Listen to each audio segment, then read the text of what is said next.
Pertama, kita berniat wudhu dan membasuh kedua telapak tangan kita. Bismillahirrahmanirrahim. Assalamualaikum warahmatullahi wabarakatuh. Bagaimana kabarnya anak-anak? Semoga kalian semua senantiasa dalam lindungannya Allah Subhanahu wa ta'ala. Amin, Allahumma amin.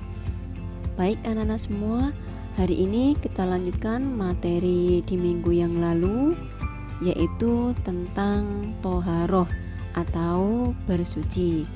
Langsung saja. Toharoh artinya bersuci dari hadas dan najis. Sebagai umat Islam, kita diperintahkan oleh Allah Subhanahu wa ta'ala untuk bersuci terlebih dahulu sebelum melakukan suatu ibadah. Sementara itu, najis adalah kotoran yang menjadi sebab terhalangnya seseorang untuk beribadah kepada Allah Subhanahu wa ta'ala.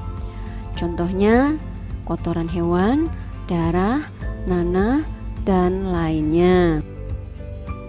Najis terbagi menjadi 3, yaitu najis mukhafafah, najis mutawasito, dan najis mughalladhah. Najis mutawasito ini masuk dalam kategori najis yang ringan. Contohnya adalah air kencing bayi laki-laki yang belum berusia 2 tahun dan belum makan apapun kecuali hanya minum air susu ibu atau ASI. Untuk cara mensucikannya sangat mudah, yaitu cukup dengan memercikkan atau mengusapkan air yang suci pada permukaan yang terkena najis. Untuk najis mutawasitoh ini adalah najis pertengahan. Najis mutawasitoh ini contohnya misalnya kotoran ayam, kemudian darah, nanah, dan lain sebagainya. Najis mutawasito ini terbagi menjadi 2, yaitu najis mutawasito ainiyah dan najis mutawasito hukmiyah. Najis mutawasito ainiyah adalah najis yang tampak wujudnya atau zatnya dan bisa diketahui melalui bau maupun rasanya. Sementara najis mutawasit hukmiyah, najis yang diyakini adanya tetapi tidak nyata wujudnya atau zatnya, bau dan rasanya. Untuk cara mensucikannya, cara mensucikan najis mutawasitoh ainiyah dengan menghilangkan zat, rasa, warna, dan baunya dengan menggunakan air yang suci. Sementara cara mensucikan najis mutawasitoh hukmiyah yaitu cukup dengan mengalirkan air pada benda yang terkena najis. Kita lanjutkan kepada pengertian najis yang ketiga, yaitu najis mughalladhah. Najis mughalladhah ini masuk kepada kategori najis yang berat. Contohnya adalah segala sesuatu yang berasal dari anjing maupun babi.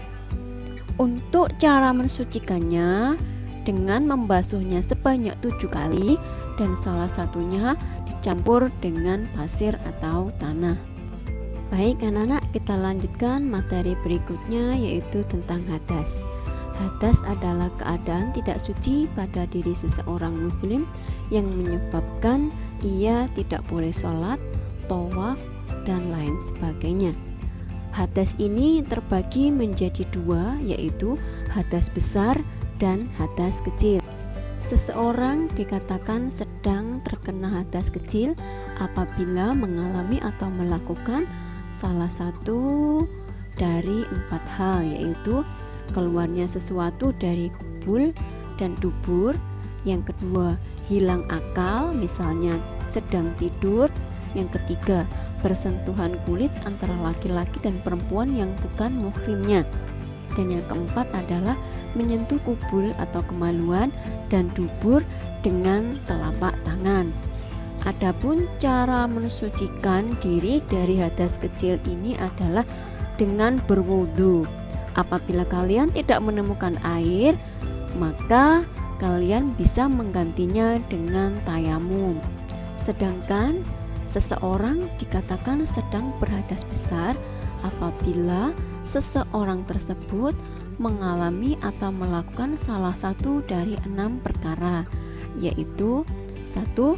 Berhubungan suami istri, yang kedua keluar mani atau mimpi basah juga bisa, yang ketiga sedang haid atau menstruasi, sedangkan yang keempat melahirkan, kemudian yang kelima sedang nifas, dan yang keenam meninggal dunia. Adapun apabila kalian sedang mengalami hadas besar, cara mensucikannya adalah dengan mandi besar. Atau bila tidak menemukan air, kalian bisa menggantinya dengan tayamum. Anak-anak semua, demikian materi hari ini. Pesan saya, sucikan tubuh kalian, badan kalian, pakaian kalian, dan tempat yang akan kalian gunakan untuk beribadah sebelum kalian melakukan ibadah.